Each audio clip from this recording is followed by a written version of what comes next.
Good afternoon, everybody. Welcome you to the Subcommittee on Capital for Budget and Taxation. We're here for the purpose of budget hearings on 3 agencies. We have the Department of Veteran Affairs, we have St. Mary's, and we have Maryland Hospital Association. So what I'd like to start first with, we'll start with veterans, and then Historic St. Mary's, and then we'll do Maryland Hospital Association. So we'll start with our analyst. That's right. Welcome.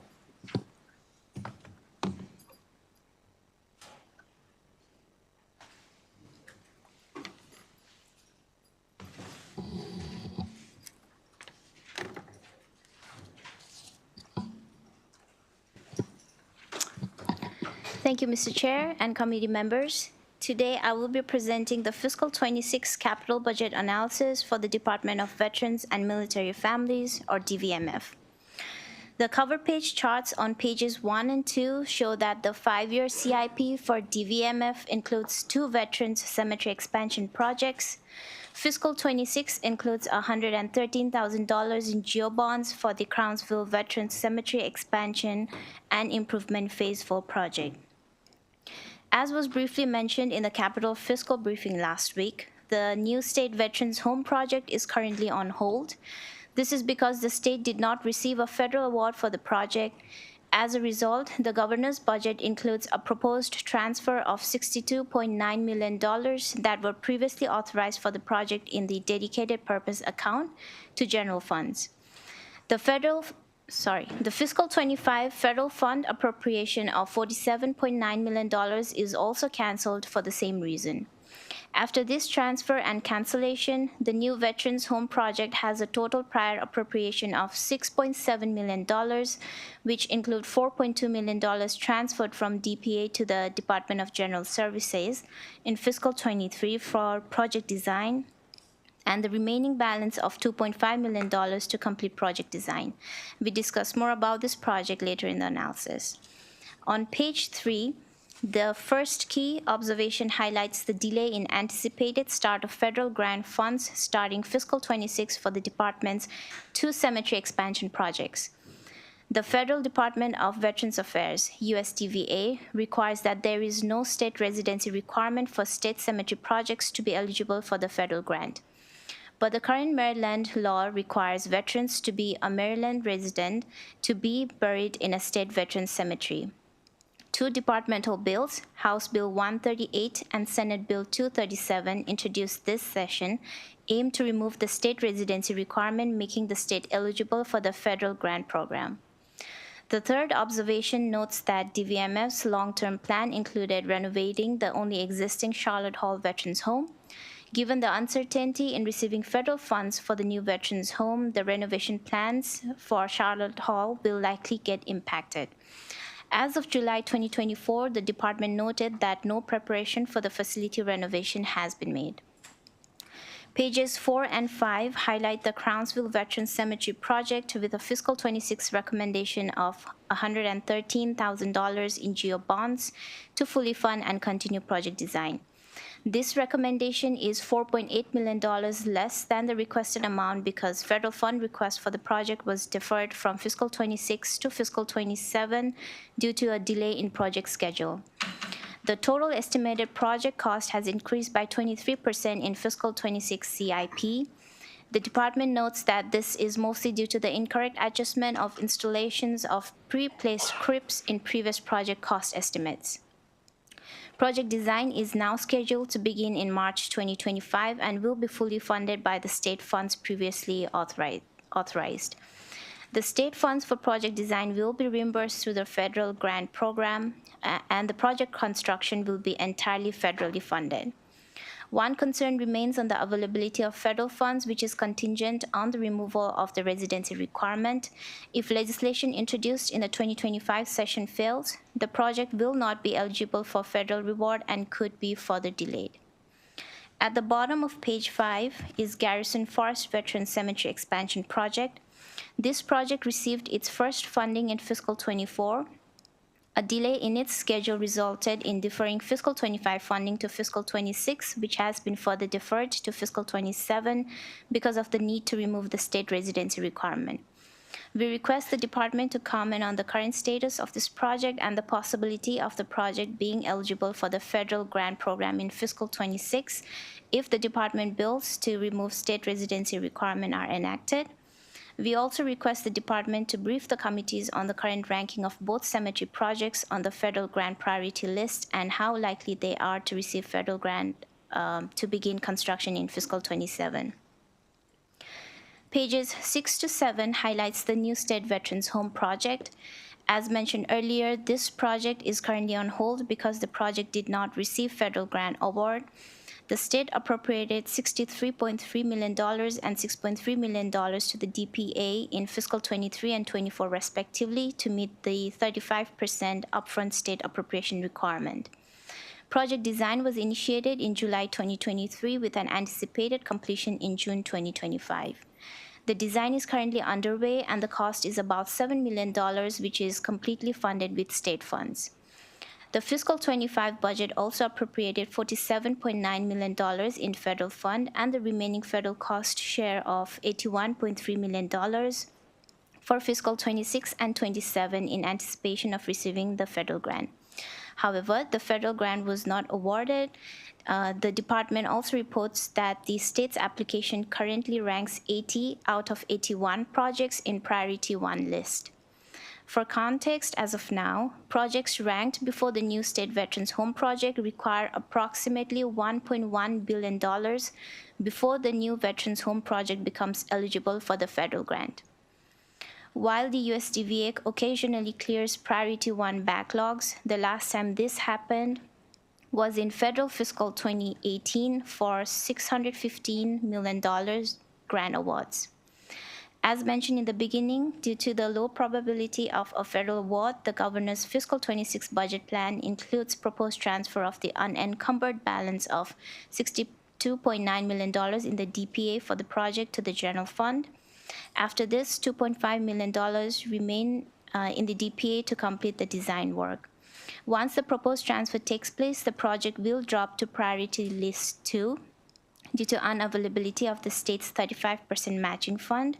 But once the state's matching fund is restored, the project will move back to Priority List 1. Although it is unlikely in the current fiscal climate, one option for the state is to fund the entire project with state funds, which is about $200 million, to help address the unmet bed needs. But this includes waiting for a significant period of time before federal reimbursements for 65% of the total project takes place. On page 8, Exhibit 1 shows the state's veteran population by county. The state has a need of 1,100 veteran facility beds based on the state's veteran population. The USDVA estimate for Maryland's veteran population shows a statewide decline from 348,000 in fiscal 23 to 340,000 in fiscal 24. The occupancy rate at Charlotte Hall Veterans Home has declined from 403 residents in December 2019 to 271 residents in December 2024. Appendix 1 on page 9 highlights the operating budget impact of the Crownsville Veteran Cemetery Expansion Project. DLS's recommendation is on page 4 to approve $113,000 in GEO bond for the Crownsville Veteran Cemetery Expansion Project. This concludes my presentation, and I'm happy to answer any questions. Well, thank you very much for the great analysis. Any questions? Sure. Thank you, Mr. Chair. Ms. Fry, I know that Charlotte Hall was contentious at one point in time. Do we have any level of update outside of the lack of federal funds or things of that nature? Has the issue, I guess, removed itself, or? For the Charlotte Hall or the new state's veteran program, sir? The Charlotte Hall, the veteran facility, Charlotte Hall. I'll ask the agency. Oh, sorry Yes, about ma'am. that. Any further questions? Thank you very much. I'm sorry. Mr. Secretary, please, welcome.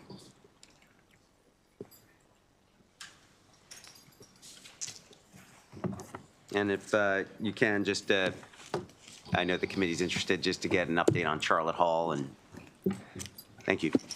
Very happy to do that. Chair Zucker, Vice Chair McCray, and members of the subcommittee. For the record, I'm Tony Woods, Secretary of the Maryland Department of Veterans and Military Families. I'm joined by our Director of Finance, Elena Charland, and our Director of the Cemeteries and Memorials Program, Russell Ware. I want to thank you, Yasho Ray, for our DLS analyst, for her thorough review of our budget request. Over the past year, it has been my privilege to lead DVMF in strengthening our services for Maryland's military-connected community. Our vision is for Maryland to be the best state in the nation to be a veteran and military family member. We've processed 5,000 VA claims free of charge, resulting in over $44.7 million in direct payments to veterans. We launched the first online application for the Maryland Veteran Trust Fund and awarded over $500,000 in individual and organizational grants. We built a dedicated constituent services function, and Charlotte Hall Veterans Home has achieved joint accreditation, a well-regarded industry standard. With your support and the governor's allowance, we aim to build on this progress. As you see in the capital budget, we are again partnering with the VA to expand capacity at the Crownsville Veterans Cemetery, continue to provide a final resting place for Maryland's veterans and dependents for years to come. This year, we will also leverage retained federal funds to begin the early design and engineering phase of a multi-year renovation project at Charlotte Hall Veterans Home. I'll simply close by saying that we are in full support of the governor's allowance, and we welcome any questions. I'd be happy to expand now on some of the updates with regard to Charlotte Hall. So you're absolutely right. On day one of the administration, I was sat down and was told we have some pretty significant challenges there. If you recall from headlines, we've removed the previous management operator and brought in Pruitt Health, who has operated the home since June 6th of 2023. Since then, we've done a few things. At that time, the census was paused, or we did not allow additional residents while we were working to stabilize the situation. The census dipped to as low as about 235. Today, we're sitting closer to 270 residents. So we've actually started to grow the numbers there, which is really important to us. One of the most important things that we realized when changing things there was that at that time, that June 6, 2023, 80% of all clinical care was delivered by temporary or agency nurses, so people who kind of work a day or a month or a week at the facility, rather than people who their full-time job was to work at Charlotte Hall. Effective as of last September, so just a few months ago, we were actually able to eliminate all agency staffing from working at Charlotte Hall. We think this is really important because if you realize you have a challenge with a particular measure, you can't invest training in a person who's only going to be there for a day or a week or a month. You also don't get as good of quality outcomes because that individual doesn't have a rapport with that resident. They don't know that this person likes their meal this way, needs this particular medication, reacts in this certain way. And so we think that was really, really quite important. Since the last OHCQ inspection, which was February of 2023, we've been inspected by the U.S. Department of Veterans Affairs, where they found no major tags or no major deficiencies. And then OHCQ did a business office review, which I would say is of lesser significance, but again, also no major tags. One of the things that I was proud of is, in light of the fact that they haven't been inspected by OHCQ yet, they do have a large backlog. The facility felt strongly enough that they could pursue joint accreditation, so it's an external body who comes in and provides a very detailed, almost the exact same level of review of performance, and then they awarded joint accreditation official as of December, just 2 months ago. And so we feel that the facility is very much on the pathway to success, but we, of course, always believe that we can do a lot better.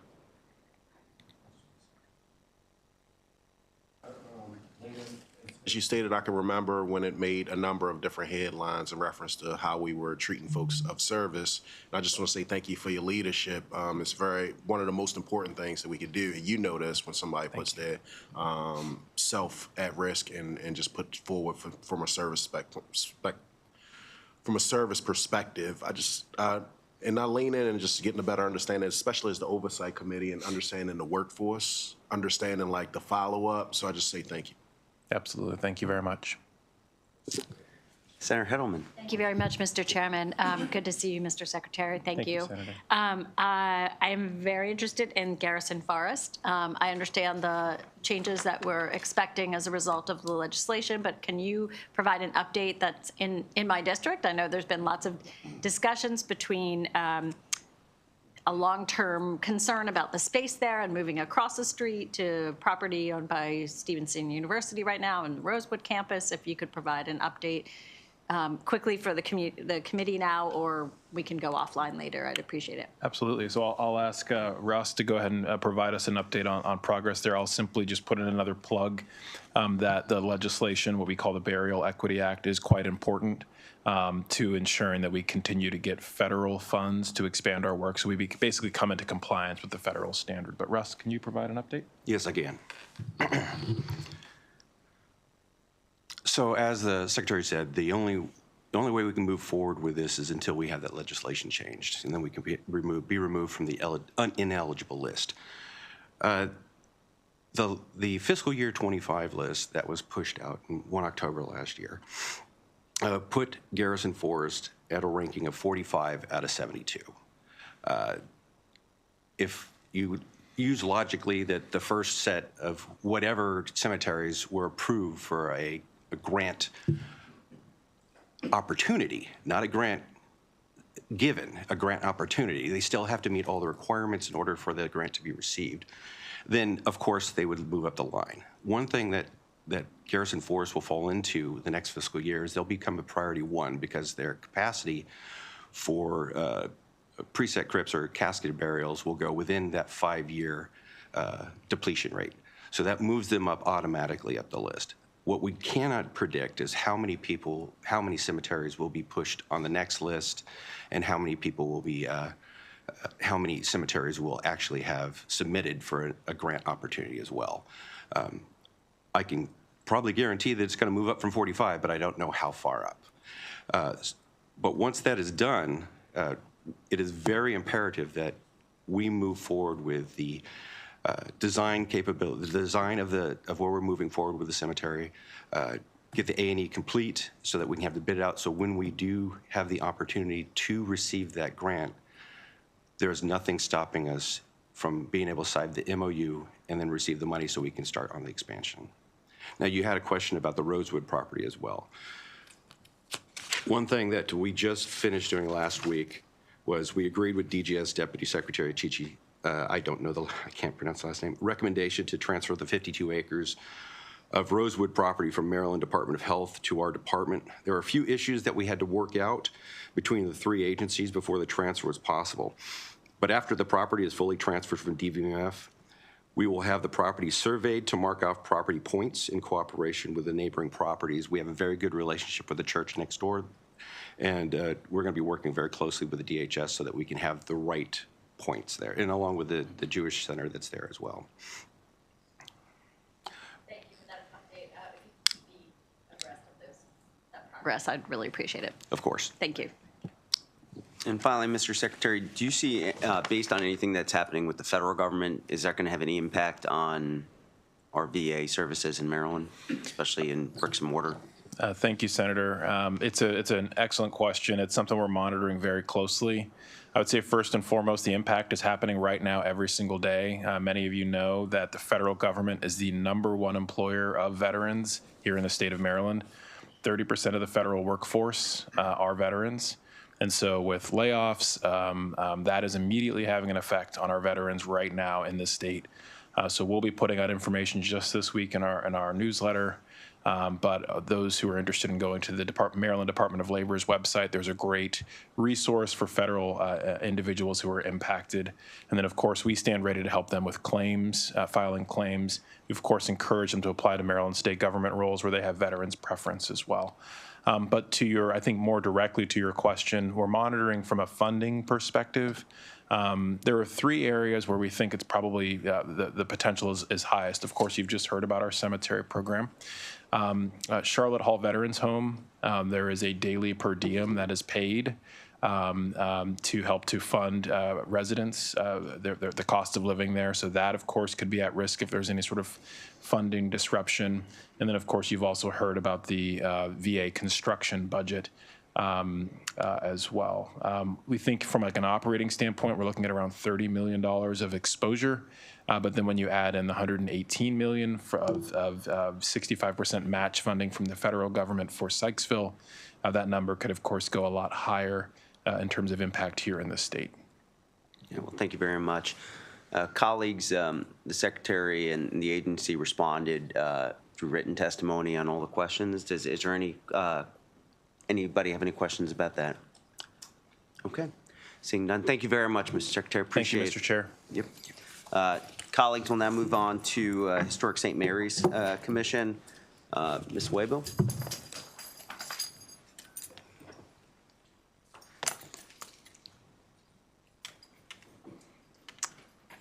Good afternoon. Afternoon. All right, thank you, Mr. Chair. I have the analysis for the Historic St. Mary's City Commission's capital budget. Historic St. Mary's City Commission oversees the Historic St. Mary's City Park and Living History Museum in St. Mary's County. On the first page of the capital budget summary, you'll see there are 4 projects planned in the CIP, although only 1 is funded in fiscal 2026.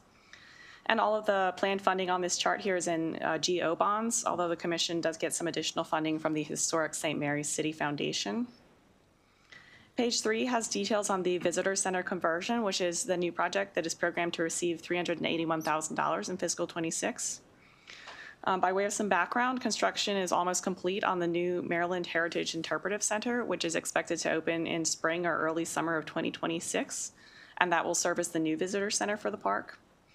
And then once that's open, the plan is to convert the existing visitor center and an adjacent storage facility into an education and artisan center that will have flexible program spaces, areas for storage and offices, and additional restrooms. The $381,000 in fiscal 2026 is to start planning for the project, and then construction would occur in fiscal 28 and 29. And the total estimated cost for this project is just under $15 million. Other projects in the CIP that do not receive funding in fiscal 26 are the site improvements project, which is on page 4. This is an ongoing project that brings together a lot of smaller infrastructure projects, things like accessible paths, driveways, fencing, signage, and some smaller building renovations. The site improvements project received $2 million in fiscal 2025, and it does not receive any funding in fiscal 26 due to a high balance of remaining unencumbered funds. And similar to last year, DLS recommends adopting narrative requesting a report that details encumbrances and expenditures on site improvement projects, including a separate accounting of the projects that are funded by GO bonds. And you'll see the text of that narrative on page 2. The second project is a new collection, storage, and maintenance facility. This will have storage for maintenance equipment as well as specialized climate-controlled storage for museum collections. Historic St. Mary's City is an active archaeological site, so they need a place to store the artifacts. And funding is planned to begin in fiscal 27, which is just bumping up against the date when the existing storage is expected to run out of space, sometime in calendar 2028. And then finally, the Leonard Calvert House exhibit is a construction of a recreation of Maryland's first colonial governor's house. This previously received funding for archaeological research on the site, and so that research is ongoing. And additional GO bond funding is expected to begin in fiscal 2028. That concludes my presentation. I can take any questions you have. Thank you very much for that great analysis. Any questions? Okay, thank you very much. Call up St. Mary's Commission. Welcome. Good afternoon. Thank you, Mr. Chairman, members of the committee. It's a pleasure to see you all again. For those that I haven't met, for the record, I'm John Seidel, Executive Director of Historic St. Mary's City. And with me today on behalf of the Historic St. Mary's City Commission are, to my right, Admiral Tim Healy, who is Chair of the Commission. And to my left, we have Director of Advancement and Communication, Mike Bellis. And to his left, our CFO, Doug Hunter. You have my written testimony, so I'll simply highlight several points and try to keep it brief here. First, we concur with the governor's budget and the analyst's recommendations. It's been a pleasure to work with Ms. Weibel, who's been very thorough. She correctly noted that there has been a lag in encumbering site improvement funds. This was also noted by DBM, and it resulted in zeroing out what we had hoped would be $1 million for much-needed improvements in this year's budget. This lag in encumbrance is a legacy issue that's been of great concern to all of us at this table. We've worked very hard to resolve it with weekly internal project updates, regular communication with our colleagues in DGS, a constant pushing and hounding of contractors, and various other measures. And these, I believe, have paid off, resulting in recently completed projects totaling $2.2 million. Another $1.7 million of projects are scheduled for completion just in the next few months. And in addition, we have a $500,000 ADA accessible pier that is ready to go just as soon as the winter blackout period on marine construction is over. So that's a backlog of about $4.4 million in site improvements that are now either complete or very rapidly nearing completion. There are a few other projects that are out of our hands. They are in the approval and design process. What I can tell you is that from our perspective, we're ready to execute immediately. We want to get these things done. So I understand the rationale for excluding site improvement funds in FY26, especially in this fiscal climate, but I do want to make 2 points. The first is that, as I've noted, this is a legacy problem that we're rapidly resolving. Second, I am concerned that the absence of site improvements in FY26 is going to slow down our preparations for the upcoming 400th anniversary of the founding of Maryland, especially if we can't make it up next year. It risks negative impacts on visitor experiences. And I think we all know that deferred maintenance always results in greater costs downstream, so we want to avoid that. We'll obviously be very happy to report on our progress as of December 2025 as requested, and we hope that can lead to a resumption and catch up in much needed site improvements funding for next year. With regard to the $381,000 in capital funds for conversion of the Education Artisan Center, I commented on that in my written testimony. We're grateful for those design funds and eager to move forward. My written testimony also highlights our growing need for additional climate-controlled storage space for collections, to which our analyst referred. We propose to meet this need with a dual-function building that is going to be both for collections and for maintenance. The first infusion of funds is scheduled for FY27. I just want you all to be aware that we project our current storage facility will reach capacity in calendar 2028. So that's cutting it a bit close. Without adequate storage, we jeopardize our museum accreditation. That in turn threatens our federal funding as well as inter-museum loans. We've explored all the possible alternative solutions, such as Jefferson Patterson Park and Museum, local climate-controlled space, and we've ruled them out. So it's something that we're going to need to track very carefully. In closing, I just want to underscore the scope of our needs because they're not always readily apparent. Historic St. Mary's City is a big and complicated operation. It's not just a single museum. We have 835 acres, 2.5 miles of river frontage, about 5 miles of hiking and ADA accessible paths. We manage about 100 buildings. These include archaeology labs, collection facilities, reconstructions such as the 1676 State House, the chapel, and Farthing's Ordinary Complex. We have museum and installations and exhibitions such as the St. John's site and the newly coming MHIC, or Maryland Heritage Interpretive Center. It includes a living history farm, a reconstructed historic tall ship, the Maryland Dove, and over 300 archaeological sites. So it's large, it's complicated, and our infrastructure is aging. We take our role as stewards of this world-class set of resources seriously, even in normal times, but we don't see this as a normal time. We have, in 9 years, in 2034, this 400th anniversary coming. The state was born in St. Mary's City, and if we're prepared, that anniversary will generate significant economic activity and growth through heritage tourism. The 9-year lead time seems to a lot of folks like a very long time. I think I'm be preaching to the choir when I tell you, you of all people know that that is a very, very short and rapidly closing window from a capital perspective. And it's critical that we keep that date in mind as we consider these needs. We're really tremendously excited over our potential. We look forward to working with you to realize it. So on behalf of our staff and on behalf of the tens of thousands of citizens who visit us every year, thank you. We greatly appreciate your support and that of the Moore Miller administration. And with that, we're very happy to answer any questions that you might have. Well, thank you very much, Mr. Director. Senator Quarterman? Thank you, Mr. Chairman, and thank you guys for the presentation. You mentioned one thing there towards the end I wanted to ask you about, the Dove. I know last year there was about $500,000 that was put into capital for storage facility, I think, for that. Can you give us an update on that, of what's going on with that project? Yeah, I can, and in fact, I was talking with Chairman Healy about that this morning. This is kind of a thorny, complex problem. What we have done is to commission an external report and study of the Dove. It was taken out of the water because it was in extremely bad condition. It cannot be put back in the water again. The question is, what do we do with it, if anything? And we did not feel that, we felt that it made sense to have external experts, museum experts, ship curators take a look at it. They are doing that for us pro bono. I need to rattle the cage a little bit and get that report from them. And as soon as we have that, we'll be able to move forward with disposition of the historic 1978 Dove. Okay, yeah, if you could give us an update when you have that, Be happy would be to. great. One last thing, Mr. Chairman, if you don't mind.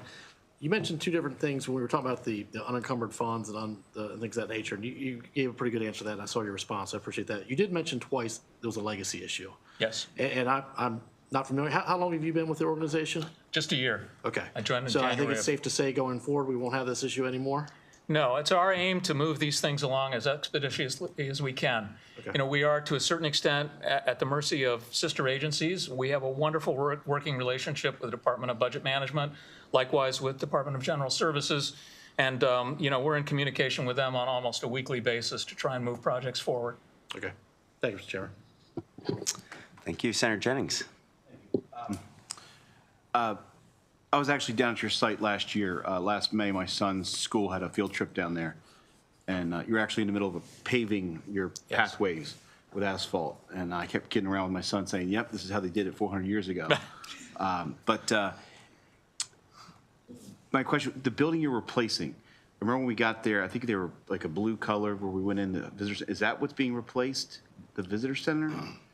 So, yes, so the existing visitor center where you would have had to get tickets, which is outside of the main historic area, will come open as soon as the new Maryland Heritage Interpretive Center is open. That's adjacent to, it's actually on part of the college campus, near the Farthing's Ordinary Complex and that parking lot that you're referring to.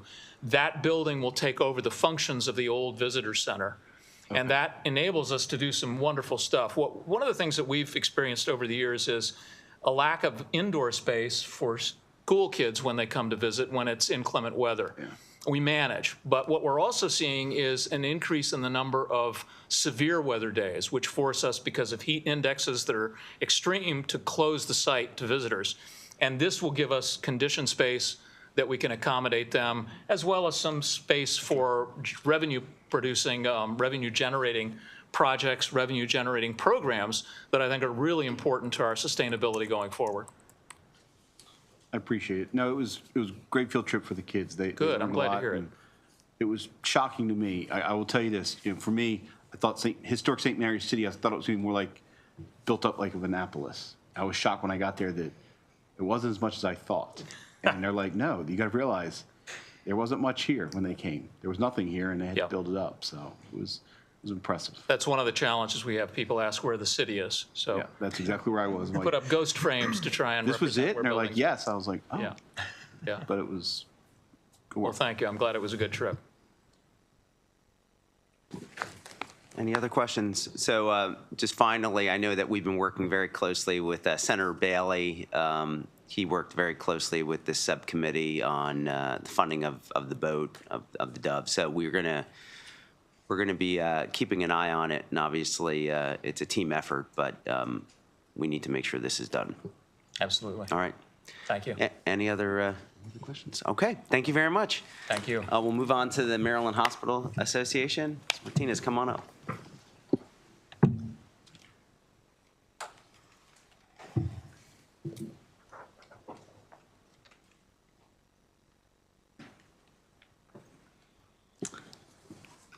Good afternoon. Good afternoon. Thank you, Mr. Chair, members of the committee. My name is Victoria Martinez, and I'll be presenting the Maryland Hospital Association analysis. MHA administers the private hospital grant program in which private hospitals can apply for capital grants for projects that improve patient care. As shown on the cover page, the capital budget provides $22 million in GO bonds for 22 projects. Moving on to Exhibit 1 on page 6. This shows the projects selected for fiscal 2026 grant funding, including the total cost of the project and the percentage that is state funded. And then pages 7 through 10 have a summary of each of these projects. The first issue on page 11 provides an update on the status of projects funded through the program, which is summarized in Exhibit 2 on that same page. And then moving on to the second issue that begins on page 12. This issue discusses the increase in proposed funding for the program following Chapter 790, which stated that the governor may include an appropriation of $20 million for the program. Exhibit 3 on page 12 shows the increase in total funds following the legislation from $7.8 million in 2025 to $22.7 million in 2026. And then Exhibit 4 summarizes the fiscal 2026 requests by the percentage that is a state share. There were 12 projects that had a state share less than 15%, with some projects having a state share percentage as low as 0.7%. Funding projects at lower than 15% does not demonstrate meaningful prioritization of funding and investment in projects. And these projects are also less dependent on state participation to move forward and be completed. Because of this, DLS recommends reducing the fiscal 2026 request by $5 million to remove funding for the 12 projects with a state share percentage lower than 15%, which would reduce the total appropriation for MHA to $17.7 million. So with that, I'll end my presentation, and I'm happy to take any questions. Well, thank you very much. Any questions? Okay, seeing none, thank you, appreciate it. We'll call up, Jane, why don't you come on up and.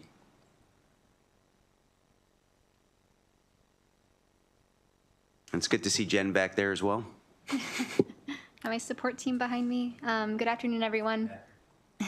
My name is Jane Krinke. I'm here on behalf of the Maryland Hospital Association. Thank you, Chair Zucker, Vice Chair McCray, and members of the subcommittee.